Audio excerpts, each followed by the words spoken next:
지금 우리 교회가 왜 렘넌트 운동, 렘넌트 사역을 강조하고 있을까? 우리 사역자들 또 우리 부모님들은 그것에 대한 확실한 언약을 제대로 붙잡아야 되죠. 지금 계속해서 우리는 전도자를 통해 가지고 교회가 큰 위기에 처했다. 이미 유럽 교회는 문을 다 닫았죠.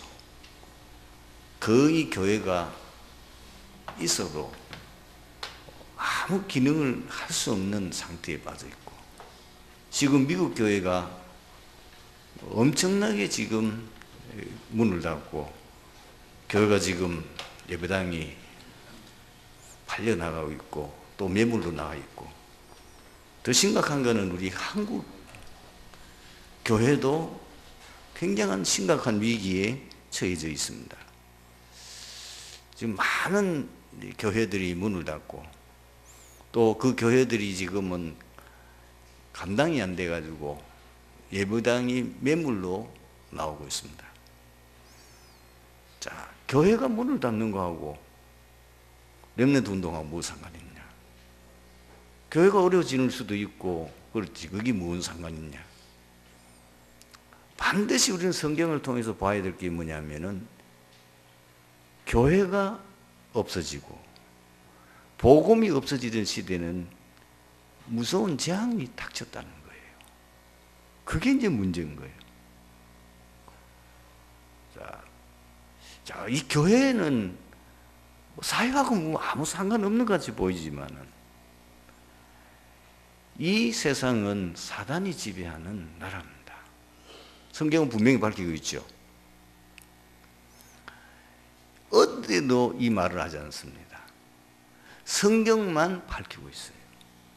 예수님이 직접 말씀하셨다니까요. 사단이 이 세상 임금이다. 그리고 바울은 고린도 후서에서 사단이 이 세상 신이다. 그 모든 세상에 하나님을 모르는 성공한 사람들은 사단의 전기를 받고 사단 충만한 사단 서밋이라는 사실을 성경만 밝히고 있어요. 그러면 어떻게 됩니까? 성경은 또 밝히잖아요. 사단이 이 땅에 왜 나타났느냐? 사단이 하는 일이 뭐냐? 도둑질하고 죽이고 멸망시키는 것이다. 아무리 사회가 발전해도 아무 관계 없습니다. 아무리 경제가 성장하고 해도 그것과는 아무 상관없이, 아무리 육신적으로 보기에는 살기 좋은 세상같이 보여도 결국 사단이 지배하면 이 땅에 엄청난 재앙이 닥치고 그 재앙은 사람의 힘으로 막을 수가 없는 거예요. 그런데 이 땅에는 종교, 정치, 경제, 사회, 군사 막강한 힘을 가지고 있지만은, 그러나 그 힘을 가지고는 이 사단이 역사하는, 그리고 이 땅에 오는 재앙을 막지를 못하는 겁니다. 그것을 막을 수 있는 기관이 교회예요. 이 세상의 빛이 오직 교회란 말이에요. 왜? 그 빛이 그리스도이기 때문에. 그리스도를 모시고 있고 그리스도를 선포하며 그리스도 중심으로 모여 있고 그 생명의 빛을 온 땅에 전파하는 그 일을 감당하는 기관이 교회밖에 없잖아요. 그러니까 교회가 문을 닫아버리면 어떻게 되냐 말이요. 온 땅에 어둠이 지배하는 거예요. 그런데 그 교회가 다시 회복되어지고 이 땅의 재앙을 막을 수 있는 열쇠가 렘넌트이기 때문에 말이에요. 성경이 밝히고 있잖아요. 시대마다 엄청난 재앙이 닥쳤을 때에 렘넌트들이 일어나서 그 시대를 살렸고 교회를 살렸고 재앙을 막았다는 거예요. 그 대표적인 인물이 누굽니까? 요셉입니다. 그 뒤에 한참 뒤에 또 재앙이 온 땅에 들어닥치니까 일어난 인물이 모세입니다. 또 세월이 지나서 또 복음이 놓쳐버리고 어려움 당해서 또 온 땅의 재앙에 들어닥치니까 하나님이 세운 렘넌트가 누굽니까? 사무엘이요. 그리고 다윗이에요. 그러니까 성경이 밝히고 있는 게 뭐냐면은 시대마다 재앙, 교회 위기, 모든 인간이 해결할 수 없는 이 영적 문제, 심각한 문제를 해결할 수 있는 그 기관이 교회인데, 그 교회 안에 렘넌트가 일어났을 때만이 그것을 회복할 수 있었다는 거예요. 여러분, 초대교회를 보세요. 그렇게 어려운 시대에 이스라엘은 완전히 로마의 속국이 되어져 있는 그 시대, 그 시대에 일어난 초대교회잖아요. 그러면은 초대교회가 많은 일을 했지만은, 그러나 그 초대교회가 250년 동안 아주 무서운 박해 속에서 250년 뒤에 어떻게 로마가 복음화 됐겠습니까? 초대교회 거의 다 성경에 나오는 12사도, 한 사람은 배신자요. 11명의 사도를 보면은 사도 요한을 제외하고는 다 순교했어요. 오래 살지 못했다니까요. 그런데도 이 복음이 계속 전파되고, 그 뭐요? 거기서 그 사도들을 통해서 복음을 받은 렘넌트들이, 그 렘넌트들이 또 다음 렘넌트들에게 그 박해 속에서도 계속 복음 전하면서 이 렘넌트들이 확산되어지고 그 숫자가 점점 늘어나니까 전 로마까지 이 렘넌트들이 깔리니까 그들이 정치, 경제, 사회 모든 분야를 사실 장악해 버리니까 로마가 그 기도합기 앞에 무릎 꿇어버리는 거예요. 여러분, 미국이 어떻게 저렇게 강대국이 됐겠습니까? 사실 미국을 건너갔던 그 청교도들은 아무 힘이 없고 연약한 한 103명이 갔는데, 한 해 동안 거기서 생활하다 보니까 절반은 다 그 어려운 환경을 극복하지 못하고 병으로 죽고 이래 죽고 저래 죽고 해서 절반은 다 죽었어요. 그런데 놀랍게도 그 세대, 다음 세대들, 그 세대들이 가장 뭐에 주력을 했냐면은 렘넌트 운동에 주력했다는 거예요. 그들이 제일 먼저 세운 것이 하나님 앞에 예배드리는 처소가 필요하니까 예배당을 세웠고, 그 다음에 두 번째 그분들이 세운 게 뭐냐면은 후대 교육할 수 있는 성경학교를 세운 거예요. 그리고 난 뒤에 자기 집을 지었는데, 그 성경학과가 지금은 세계 최고 가는 뭐예요? 명문 대학이 된 겁니다. 문제는 뭐냐? 한 200-300년 지나니까 후대들이 복음을 다 놓쳐버리고, 그 명문당, 성경 후대들에게 성경을 가르치기 위해서 세운 그 성경학교가 지금은 세계 최고하는 명문대학이 됐는데, 지금 하버드라든지 뭐 거기에 나오는 유명한 그 대학들이 지금 복음 있냐 그 말이에요. 그 학교가 정말 복음 전하는 대학이 맞느냐? 아니잖아요. 그러니까 미국이 지금 사정없이 무너지고 어려움 당하는 거죠. 많은 신학교를 세웠는데 지금 신학교 텅텅 비어요. 지금 미국에 조사를 보게 되면은 예배당은 있는데 예배당 목사님이 안 계셔서 설교할 수가 없어서 비어진 교회가 1000개가 넘는다는 거예요. 보통 문제 아닙니다. 여러분, 미국을 일으킨 거는요, 그 청교도들이 렘넌트 사역에 올인한 거예요. 그래서 지금 세계 최강대국, 지금도 미국의 그 힘은 초강대국이에요. 감히 미국을 대항해서 일어났던 나라들은 다 망했어요. 한때는요, 소련이 좀 자기 힘 있다고 미국하고 한판 붙잡아다가 완전히 쏘더니 완전히 무너져. 지금 중국이 뭐 좀 힘 있다고 좀 쏘는 미국에 대들다 지금 코 깨고 있잖아요. 지금 북한이 뭐 벌벌 떨고 있잖아요. 제재를 강하니까 뭐 온 세계 지금 미국에 밑보이가 있는 나라들은 지금 굉장히 큰 위기와 어려움을 당하고 있는 거예요. 그 막강한 힘이 어디서 나왔냐는 거죠. 사실 복음가정 렘넌트들이 그런 어마어마한 나라를 세웠기 때문에 지금 미국이 한때는 세계 선교하는 주도하는 나라가 되었지 않습니까? 지금 그 불이 꺼져가고 있는 거예요. 왜 기성대들은 안 되느냐는 거예요. 왜 꼭 렘넌트를 해야 되느냐는 거예요.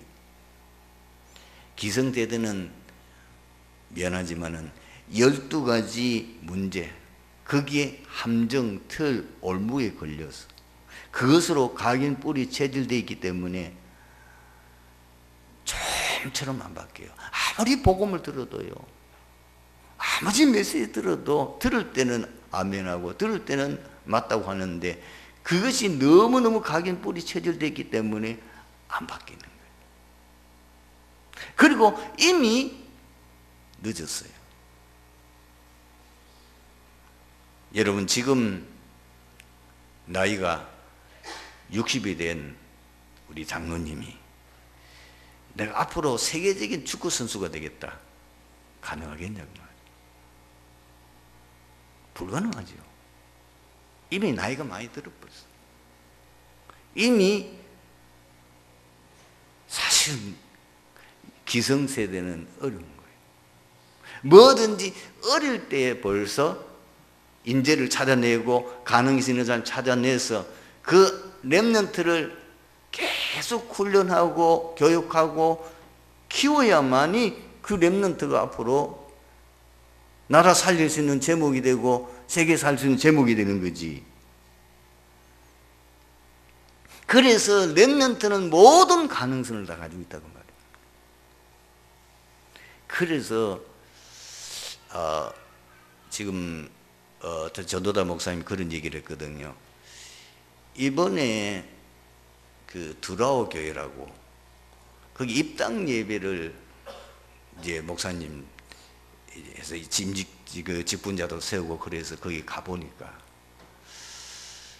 특이한 걸 발견한 거예요. 그 임직 받는 사람들이 다 그 교회에서 렘넌트로 성장해가지고 지금 이제 30대 혹은 40대 초반 이렇게 돼서 이 지금 사람들이 임직을 이제 장로로 뭐 권사로 지금 안수집사로 거의 이제 장로로 이제 안식을 받는데 그 앞에 보니까 뭐가 하나 팻말이 있다는 거예요. 내가 눈치챘어요. 뭐겠어요? 그 중에 교사, 너는 교사 선교사다. 너는 산업이면 너는 산업인 선교사다. 그걸 평생 언약을 잡고 반드시 그게 뭐요? 한 나라, 한 지역, 한 나라. 그걸 언제? 렘넌트 때 계속 심은 거예요. 지금 렘넌트 때 우리가 뭘 심어야 되냐? 렘넌트를 미래 중직자를 될 것으로, 우리 렘넌트들이 앞으로 훌륭한 목회자가 될, 렘넌트 때 너는 앞으로 선교사, 정말 제대로 된 선교사로, 너는 중직자가 된다면 반드시 삼제자, 비밀결사대, 렘넌트 미니스트리 홀리메이션 되라. 그리고 너는 삼중직자, 너는 앞으로 전도자의 보호자, 전도자의 동력자, 전도자의 식준이 되라. 중요한 거는요, 우리 렘넌트를 지금 사역하고 있는 교육자들, 렘넌트를 지금 사역하고 또 렘넌트를 키우고 있는 부모님들이 유 목사님 왜 유대인 지금 성인식 그걸 많이 강조한지를 아셔야 돼요. 왜 자꾸 그걸 사명식을 얘기한 줄 알아요? 왜 파송식을 해야 되느냐? 렘넌트 때 벌써 성인식 때 그 아이의 인생의 방향이 정해진다니까요. 그러니까 이 부분은 영적 부분과 그 아이가 가지고 있는 달란트와 적성어 이런 것을 렘넌트 때 벌써 부모님들과 우리 교육자들이 또 교사들이 알고 이 아이가 가지고 있는 적성, 그 아이가 가지고 있는 달란트, 그 아이가 가지고 있는 영적 상태 이런 것을 다 체크를 해서 이 아이가 가지고 있는 모든 적성을 봤을 때는 이 아이는 교사가 되면 좋겠다. 교사 학원 보고만 진짜 멋지지요. 그래서 너는 앞으로 교사가 되는데 교대 가라. 어릴수록 좋다. 그럼 너는 유치원 교사 돼요. 그 아이의 상태나 유치원 교사 같은 경우는 굉장히 예능경이 뛰어나면 좋아요. 그렇죠?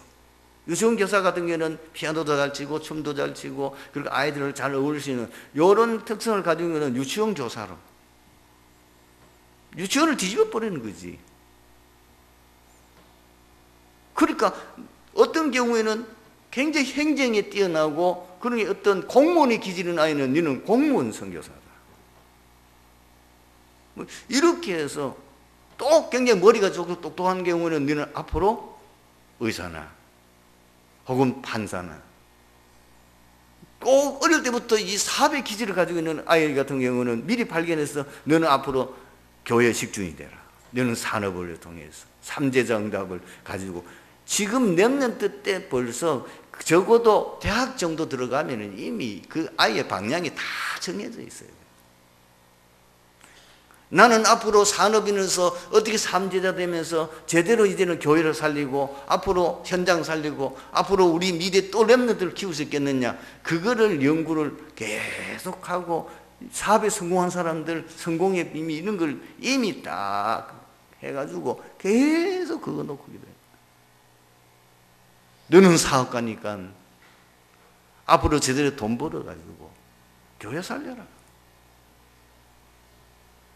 그리고 너는 앞으로 돈 벌어서 한 나라 책임져야 될 거 아니야.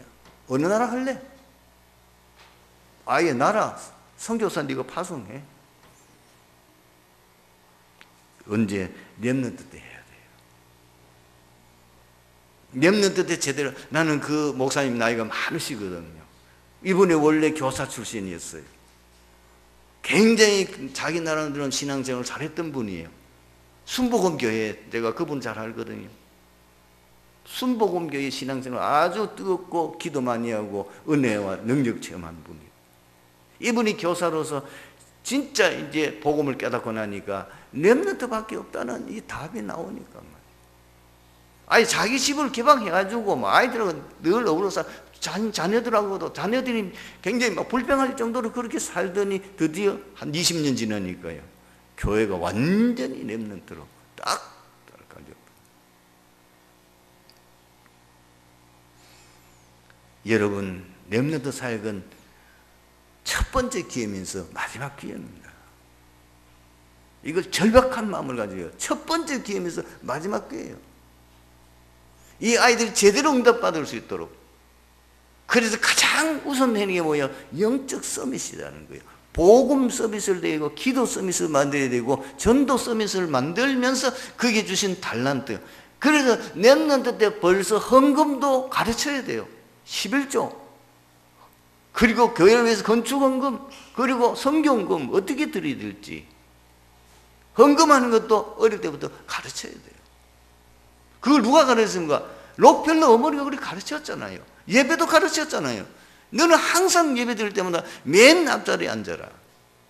너는 어떤 경우에든 목사님 말씀에 순종해. 교회가 하는 일에 절대로 네가 불평하지 말고 너는 돈 많이 벌어서 교회 헌신해라. 그래서 이 록펠러가요, 많은 이런저런 말이 있지만은 그가 미국 땅에다가 교회를 세웠는데 4,900 몇 개 세웠어요. 여러분 평생을 교회 하나 못 세우잖아요. 지금이라도 우리 장로님들보다 지금이라도 트위드교회 한번 제대로 한번 세워보세요. 그걸 언약으로 딱 잡으란 말이에요. 아시겠죠? 언약으로 잡으셔야 돼요. 여러분께 뭐 돈을 내란 말이 아니고, 그래 내가 이제 인생을 마칠 때에 한 교회를 제대로 내가 세우고 멋진 인생 작품 남기고 주님 앞에 가야 될 거 아니냐. 난 이제까지, 왜냐하면 이걸 어릴 때 안 가르치니까 많은 어른들이 내가 중지가 되었는데 지금 내가 뭐 해야 될지 모르는 거예요. 중지가 되었는데도 뭘 해야 될지 모른다니까. 다 놓쳐버린 거예요. 그래서 여러분 복음 집중해야 돼요. 복음 분명히 개인화되도록 기도 제대로 기도 훈련, 그 다음에 전도 훈련 시켜야 됩니다. 그런데 인생 방향이 뭔지를 분명히 성경에 나오는 7명의 렘넌트, 초대교회에 어떻게 렘넌트들이 주를 위해 헌신했는지 그걸 가지고 완전히 그 아이 속에 미션을 주고 제대로 세워야 돼요. 그것만이요.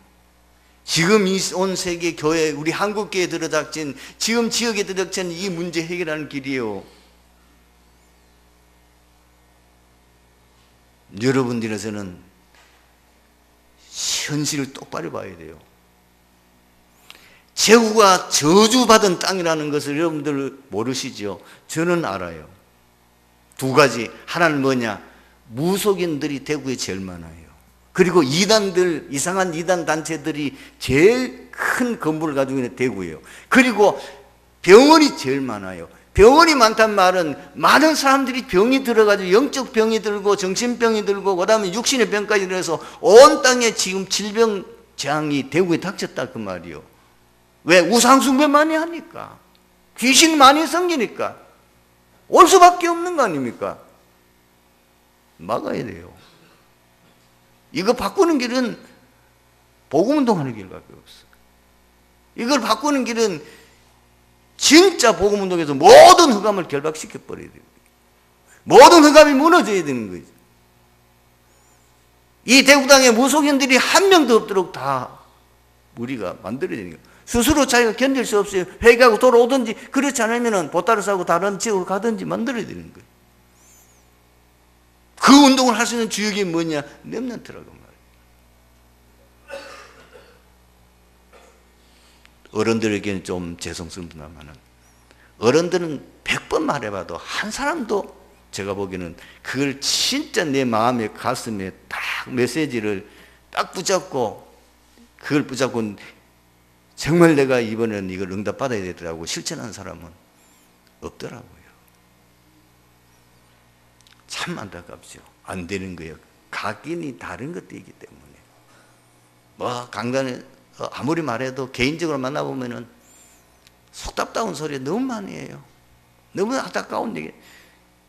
왜 저 사람들이 저렇게 메시지 듣고도 전혀 메시지 방향을 못 잡을까, 이런 마음 들 때가 너무 많거든요.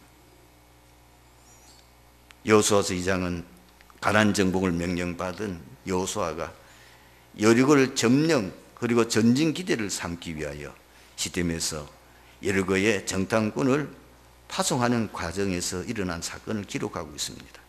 본장에서 중심이 되는 주인공은 두 정탐꾼과 라합입니다. 마치 정탐꾼들이 라합의 도움을 받아 여리고 상황을 자세히 알게 되었고 무사히 정탐 활동을 마치고 돌아올 수 있었습니다. 놀랍게도 하나님께서 인도하심으로 정탐꾼들이 라합을 만남으로 예기치 못했던 여리고의 정보와 정복의 길을 알게 되었습니다. 오늘 우리는 이 말씀을 가지고 어떻게 하면 우리가 살고 있는 이 대구 지역, 어떻게 하면 우리가 살고 있는 이 서대구 지역을 복음할 수 있는가?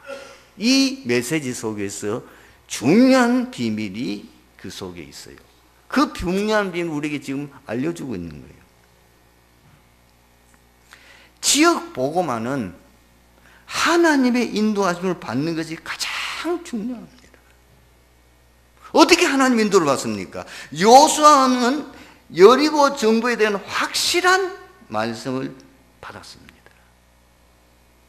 여호수아서 1장 1절 2절에 하나님께서 여호수아에게 가나안 정복에 대해서 확실한 말씀을 주셨지 않습니까?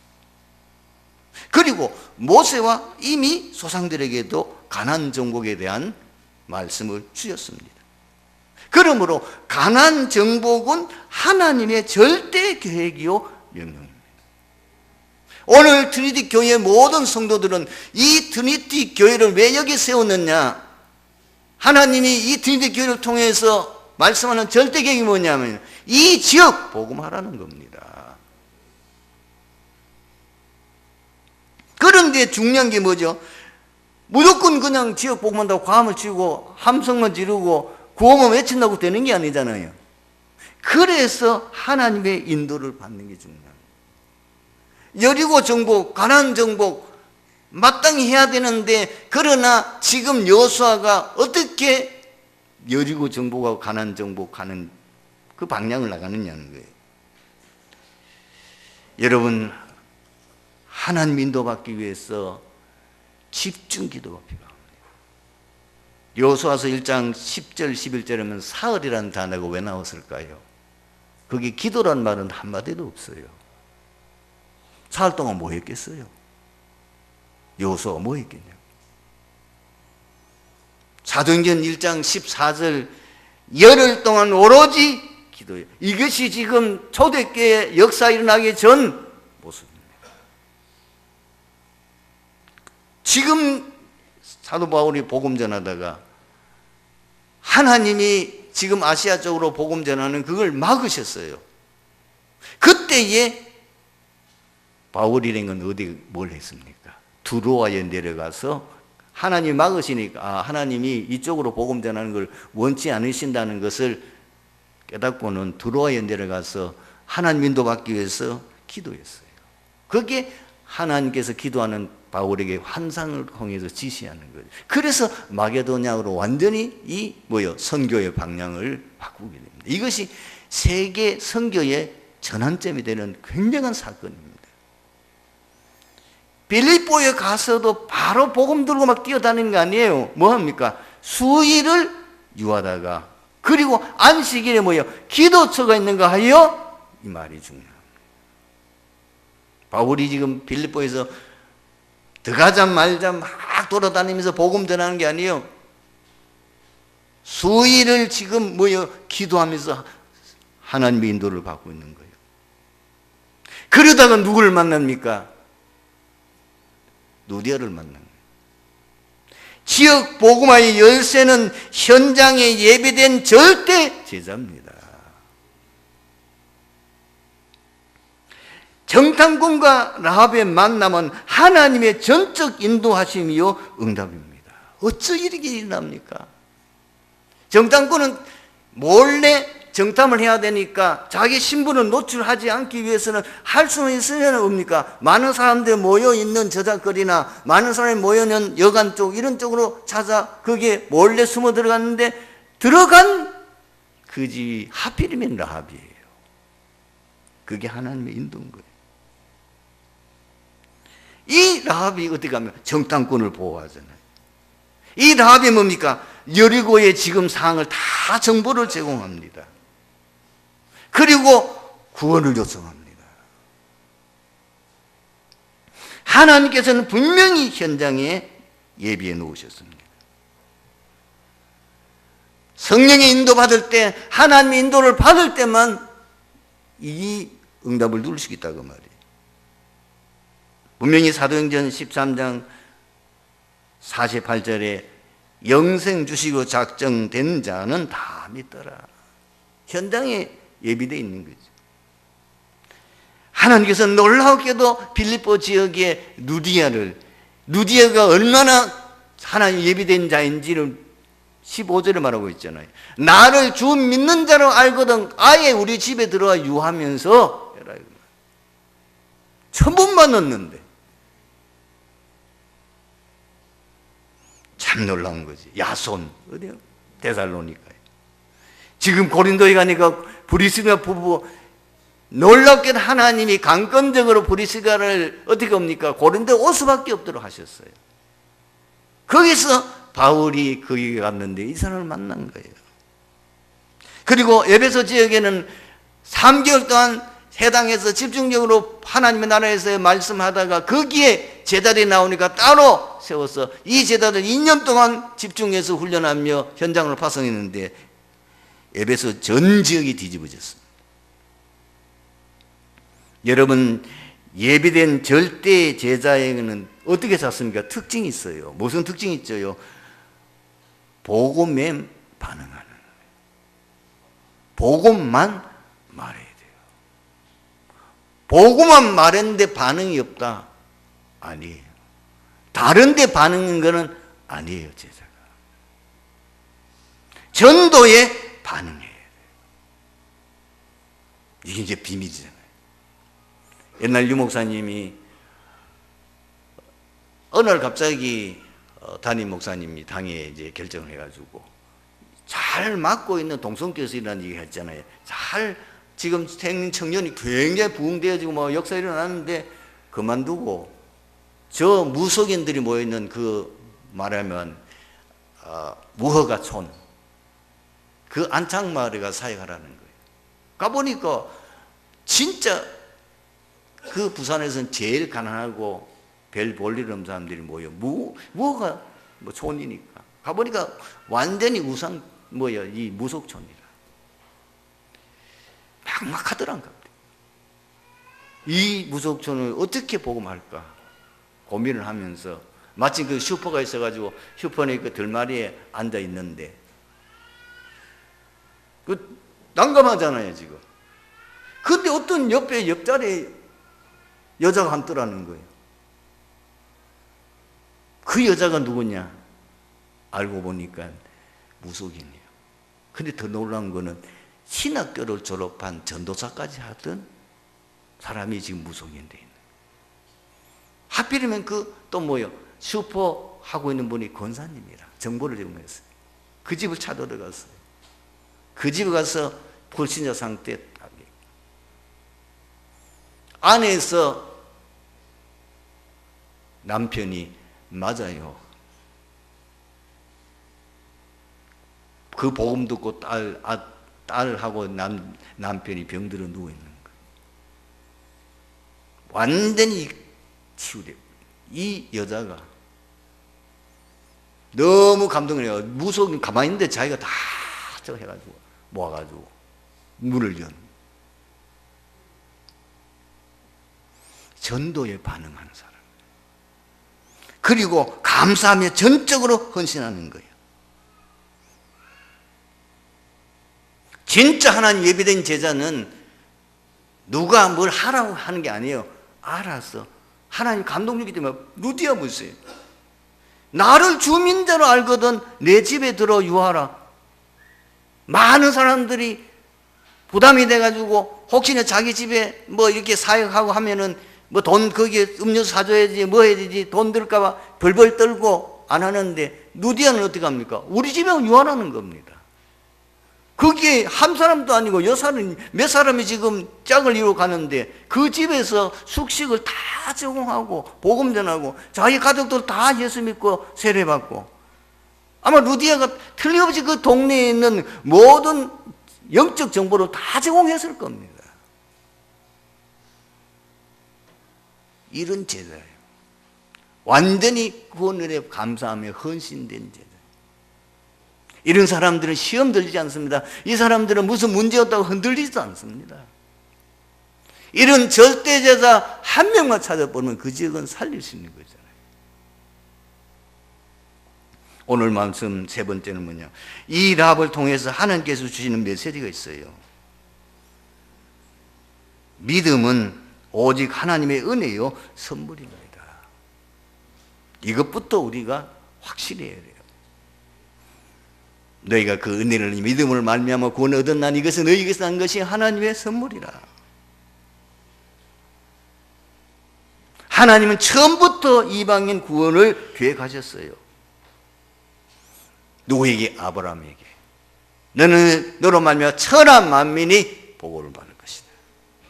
우리는 처음부터 237개 나라 다민족 선교에 대한 눈을 열어요. 그 하나님의 절대 명령이요. 절대 계획이요.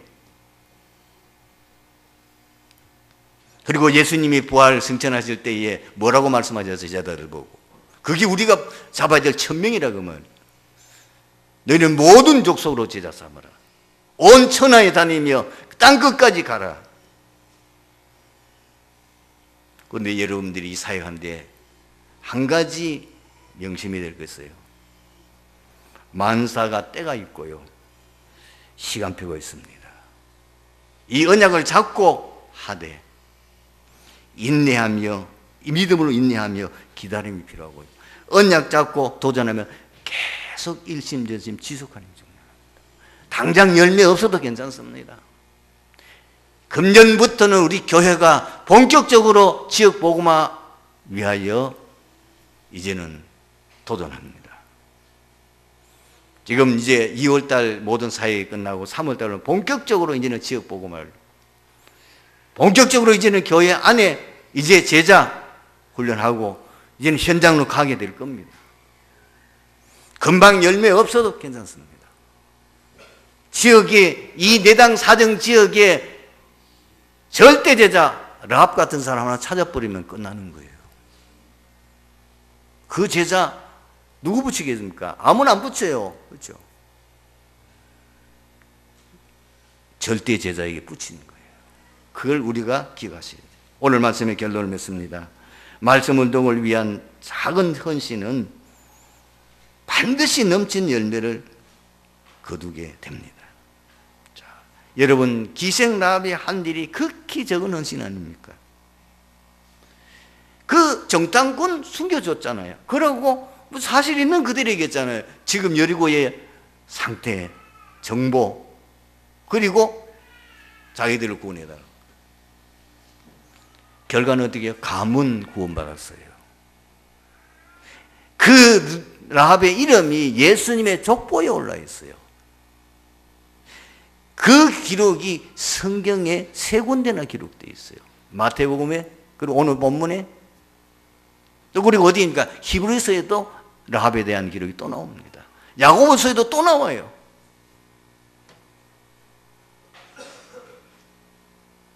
여러분, 시편 126편 5절 6절이 뭐죠? 눈물을 흘리며 씨를 뿌리러 나가는 자는 기쁨으로 거두리로다. 울며 씨를 뿌리러 나가는 자는 반드시 기쁨으로 그 곡식단을 가지고 돌아오리로다. 말하자면 여러분들이 이 일에 헌신하는 데는 많은 눈물과 땀과 희생이 따른다 그 말이에요. 그러나 그 희생은 헛되지 않고 반드시 기쁨으로, 반드시 곡식단. 갈라디아서 6장 9절에도 우리가 선을 행하되 낙심하지 말지니 포기하지 않으면 반드시 이름에 거두리라. 여러분, 마태복음 6장 33절 말씀은 반드시 성취됩니다. 너희는 먼저 그의 나라와 그 일을 구하라. 그리하면 이 모든 걸 내가 너희에게 더하여 주시리라. 마태복음 10장 40절에서 42절, 이 복음 때문에, 전도 때문에 소자에게 냉수 한 그릇 준 것도 그 상을 결코 잃지 아니하려고 말씀하셨습니다. 여러분, 우리가 일심전심 지속하는 것이 중요합니다. 혹시 우리 응답이 우리 당대 안 올 수도 있습니다. 초대교회 보십시오. 초대교회 당대 전도자들은 다 숨겼어요. 너무너무 어려움 많이 당했어요. 그러나 하나님께서 약속하신 그 약속은 그대로 성취됐어요. 아브라함이 당대 하나님도 받은 언약 다 성취 안 됐어요. 초대교회 250년 후에 응답됐어요.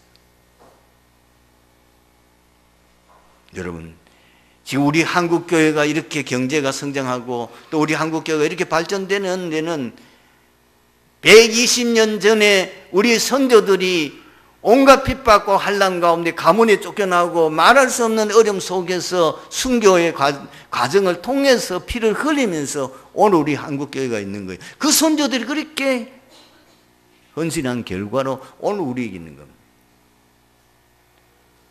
주를 위해서 헌신하는 우리 전도자 여러분, 절대로 낙심하지 마세요. 당장에 우리는 열매도 없고 힘들고 모든 게 부족한 것은 맞습니다. 그러나 분명히 우리 다음 때에 우리 렘넌트들이 일어날 겁니다. 앞으로 또 렘넌트가 일어날 겁니다. 우리는 울며 씨를 뿌리러 나간 자는 반드시 기쁨으로 그 곡식단을 가지고 돌아오리로다. 언약을 붙잡는 축복 함께 하기를 바랍니다. 기도하겠습니다. 하나님 감사합니다. 오늘 주신 이 말씀 속에서 저희 교회 모든 성도들이 정말 인생의 방향을 바로잡고 또 어떻게 무엇을 위해서 헌신해야 되는지 오늘 말씀 속에서 인도를 받게 하옵소서. 주 예수 그리스도의 이름으로 기도하옵나이다.